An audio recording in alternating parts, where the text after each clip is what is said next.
और मोर मुकुट वाला है।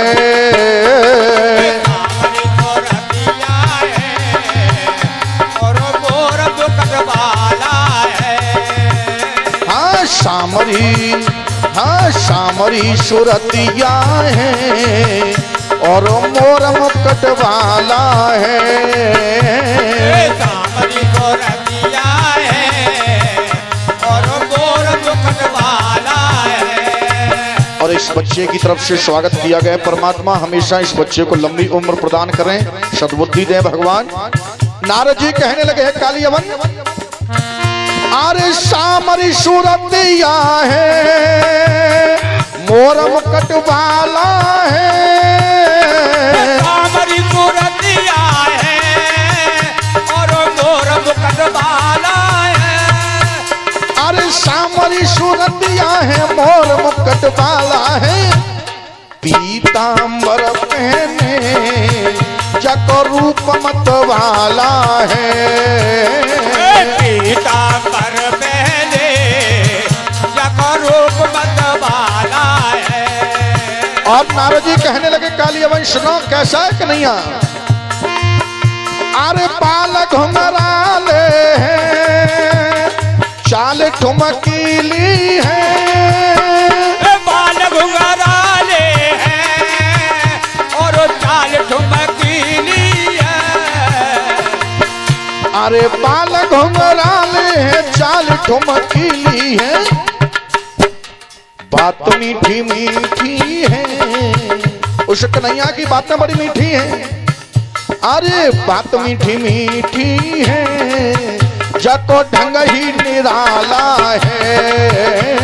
बात मीठी मीठी है जको ढंग ही निराला है। सामरी सुरतिया है और मोर मुकुट वाला है।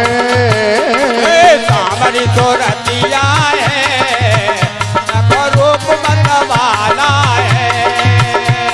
और अरे देखने में है भोला और चंचल चपलता है। देखने में है भोला और चंचल चपलता है। अरे कहें गुरुदेव कथि के, कहें गुरुदेव कथि के श्याम जग रखवाला है। कहें गुरुदेव कथि के श्याम जग रखवाला है। हाँ सामरी सुरतिया है जग रूप मत वाला है। सामरी सुरतिया है जग रूप मत वाला है। कालियवन से जाओ, कालियवन जाकर के कन्हैया से युद्ध करो। कालियावन को पहचान बता दी भगवान कन्हैया की। उधर कालियावन चल दिए युद्ध के लिए, लेकिन उधर द्वारका में भगवान कन्हैया समझ गए बाहर नारद फिर मेरे लिए आफत खड़ी कर दी तुमने। भगवान कन्हैया उधर कालियावन से युद्ध के लिए आ गए सामने और कालियावन से कहने लगे कालियावन मुझसे युद्ध कराओ, लेकिन आओ मेरे पीछे पीछे, तुम्हें बड़ी अच्छी जगह पर ले चलता हूं, वहां पर युद्ध करेंगे हम।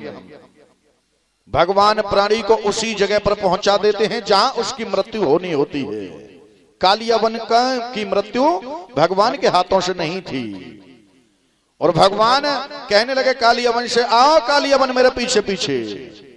भगवान आगे दौड़ते चले जा रहे हैं, कालियावन पीछे पीछे दौड़ता हुआ जा रहा है। और भगवान कन्हैया कालियावन को कहां लेकर के पहुंच गए? धौलागिर की गुफा में, जिसे आज हम धौलपुर के नाम से जानते हैं। धौलागिर की गुफा में, धौलागिर की गुफा में पहुंच गए भगवान कन्हैया कालियावन को लेकर के। धौलागिर की गुफा में कालियावन का काल सो रहा था, मचकुंद, मचकुंद सो रहा था। और मचकुंद को यह वरदान था कि मचकुंद को जो भी सोते से जगा देगा और मचकुंद की जिस पर दृष्टि पड़ जाएगी वही जल करके भस्म हो जाएगा। भगवान ने अपना पीतांबर लेकर के कालियावन का वध करवाने के लिए मचकुंद के ऊपर पीतांबर डाल दिया और भगवान वहां से अंतर ध्यान हो गए।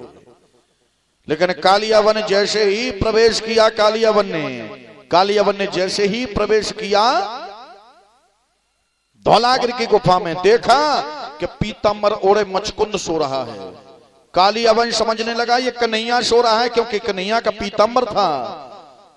कालियावन सोचने लगा वाह रे कन्हैया वाह, मुझे पागल बना के वो यहां पर आकर के सो गया है। कालियावन ने और पीतांबर जैसे ही झटका और मचकुंद को जगाया। मचकुंद ने अपने नेत्र खोले, दृष्टि पड़ी कालियावन पर। दृष्टि पड़ते ही कालियावन जल करके भस्म हो गया। कालियावन जल करके भस्म हो गया। बोली सच्चिदानंद भगवान की। आज भगवान कन्हैया ने और कालियावन का भी अंत कराया है मचकुंद के द्वारा। व्यास नंदन श्री सुखदेव जी महाराज समाधान कर रहे हैं, हे रजर परीक्षित